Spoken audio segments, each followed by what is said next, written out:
ओम साई राम। सभी को मेरी तरफ से मकर संक्रांति की हार्दिक शुभकामनाएं। आपका दिन शुभ हो, मंगलमय हो, यही ईश्वर चरणी प्रार्थना। मकर संक्रांति भारत का एक प्रमुख और पवित्र पर्व है जो हर वर्ष 14 या 15 जनवरी को मनाया जाता है। यह त्यौहार सूर्यदेव की उपासना और प्रकृति के प्रति कृतज्ञता व्यक्त करने का विशेष अवसर है। मकर संक्रांति का दिन भारतीय संस्कृति, धार्मिक आस्था और खगोलीय महत्व का सुंदर संगम माना जाता है। इस दिन से सूर्यदेव मकर राशि में प्रवेश करते हैं, जिससे उत्तरायण का आरंभ होता है। उत्तरायण को शुभ समय माना गया है क्योंकि इस दौरान दिन लंबे और रातें छोटी होने लगती हैं। मकर संक्रांति का मुख्य आधार है सूर्यदेव, जिन्हें ऊर्जा, जीवन और स्वास्थ्य का स्रोत माना जाता है। इस दिन सूर्य की पूजा करने से शरीर और मन से सकारात्मक ऊर्जा का संचार होता है। उत्तरायण काल को देवताओं का दिन कहा गया है, इसलिए इस समय किए गए धार्मिक कार्यों का विशेष फल मिलता है। मान्यता है कि मकर संक्रांति के दिन सूर्य की किरणें रोगों को नष्ट करती है और स्वास्थ्य लाभ प्रदान करती है। मकर संक्रांति से जुड़ी कई पौराणिक कथाएं प्रचलित है। महाभारत के अनुसार भीष्म पितामह ने उत्तरायण आने तक अपने प्राण नहीं त्यागे, क्योंकि इस काल में देह त्याग करने से मोक्ष की प्राप्ति होती है। एक अन्य मान्यता के अनुसार इस दिन सूर्यदेव अपने पुत्र शनिदेव से मिलने जाते हैं, जिससे ये पर्व पारिवारिक संबंधों और प्रेम का प्रतीक भी बन जाता है। मकर संक्रांति के दिन गंगा, यमुना, गोदावरी और नर्मदा जैसी पवित्र नदियों में स्नान का विशेष महत्व होता है। इस दिन किए गए गंगा स्नान को पापों का नाश करने वाला और पुण्य प्रदान करने वाला माना जाता है। प्रयागराज, हरिद्वार और वाराणसी जैसे तीर्थ स्थलों पर लाखों श्रद्धालु स्नान कर दान पुण्य करते हैं।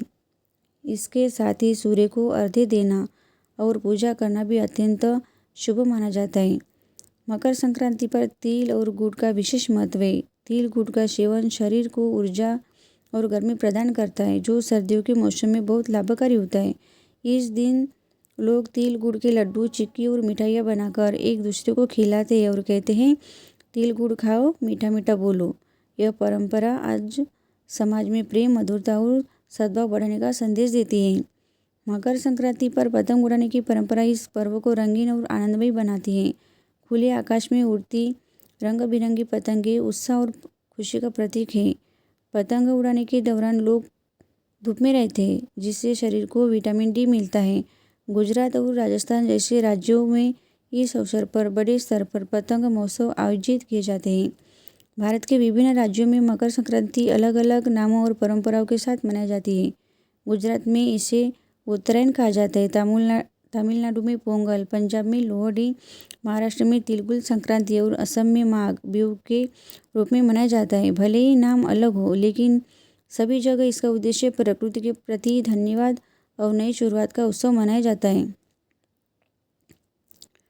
मकर संक्रांति आत्मिक शुद्धि और सकारात्मक बदलाव का पर्व है। यह हमें सिखाते हैं कि हमें अपने जीवन से नकारात्मकता को दूर कर सकारात्मक का अपनानी चाहिए। सामाजिक रूप से यह पर्व लोगों को जोड़ने वाला है, जहां परिवार और समाज एक साथ मिलकर खुशियां बांटते हैं। दान, पुण्य और सेवा के माध्यम से मानवता और करुणा का भाव प्रकट होता है। मकर संक्रांति केवल एक त्यौहार नहीं, बल्कि जीवन में प्रकाश, ऊर्जा और नई आशा का प्रतीक है। यह पर्व हमें प्रकृति के साथ सामंजस्य, दान की भावना और सकारात्मक सोच अपनाने की प्रेरणा देता है। जैसे सूर्यदेव को उत्तरायण होकर प्रकाश की ओर अग्रसर होते हैं, वैसे ही हमें भी अपने जीवन को सही दिशा में आगे बढ़ाना चाहिए। आप सभी को मकर संक्रांति की हार्दिक शुभकामनाएं।